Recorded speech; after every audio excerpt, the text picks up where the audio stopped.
What do you do to incentivize them to work towards the things that align with the business goals? Ironically, most people think like Incentivize was like, okay, you got to get this bonus or you get this if you hit that. I found that doesn't work with very good salespeople.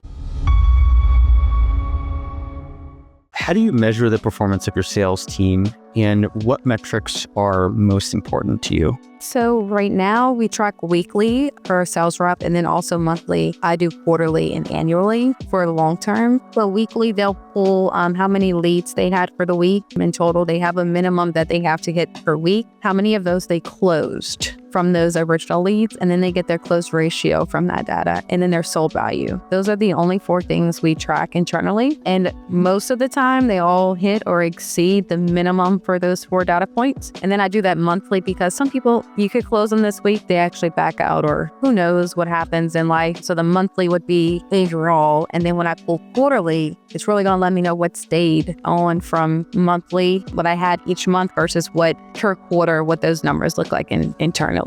So you have weekly lead volume, like touch point goal. It sounds like essentially, right? The number of leads at and what is that? What is the designation for that person? Is it CSR or sales rep? Yeah, inside sales rep. Even the outside team, they have their how many leads per week they should have. So minimum 5 a day, 25 per week, average. Your A players are going to have more than that. Sometimes the weather affects how many people call. It really depends. So they have to do outbound as well for campaigns and lists and things that they have to work to make sure they're at least getting 25 leads a week as like a base. When you're looking at that lead to closed won percentage, is that qualified leads to closed won or raw leads to closed won? That is just raw leads. And, the sales team gives me so much for this because they're like, I didn't even get to talk to this person. I'm like, but we have everything we need. It's a lead. Eventually keep on going and they will call you back or they will answer. And it happens all the time. Right now, they're not answering, but in a couple of days, they might appreciate you texting or calling them. But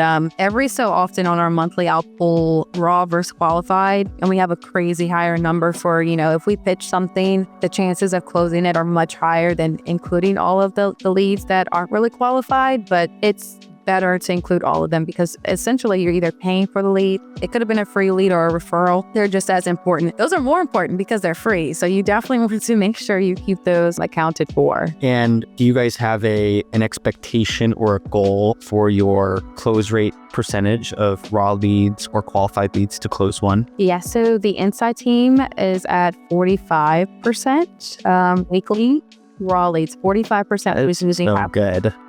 In monthly, they're at 50%. So 45% weekly, 50% monthly. And the outside team is at 50% weekly and 55% monthly for their close ratio. And the pressure's on with them with that. They are very aware that the close ratio must be in green, but we've exceeded even company-wide month over month. The close ratio has been 55, 56%. Highest so far for the year was 61%. Ridiculous. So good. So good. I'm like, the pressure's on because, year over year, like, you got to do better than that.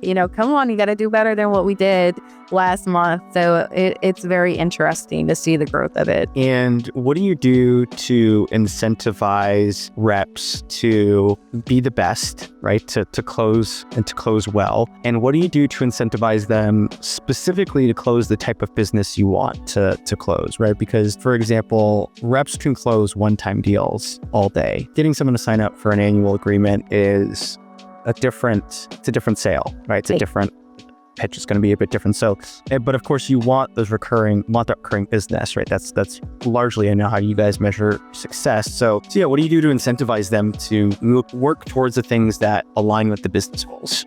So ironically, most people think like Incentivize was like, okay, you got to get this bonus or you get this if you hit that. I found that doesn't work with very good salespeople. It's not going to motivate them. They're already crushing it. They don't need, a carrot at the end of the stick. So we changed the way we were paying inside and outside last year to make sure we hit our goals. So our reoccurring services, the commission is different. It's much more than a one-time service. We're actually probably considering dropping that one-time lower with the hopes of, if you get a one-time service, you can still convert to reoccurring within 30 days. So they still tried very hard to get them to convert after that initial one time, but we just had to change the way we were paying on the services to drive that behavior. And that's all it took. We tried like pyramids and bonuses, and if you do this, you do that.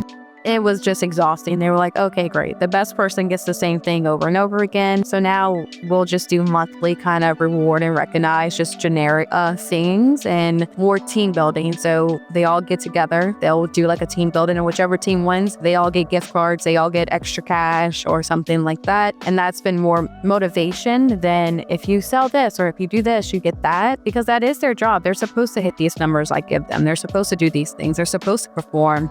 We have that standard. And if you can't do it, you just can't work for us. And I say that so much that they jokingly tell new people, you just won't work for us anymore. I'm like, hey guys, like I'd say it just as like a thing, but we'll get them where they need to go.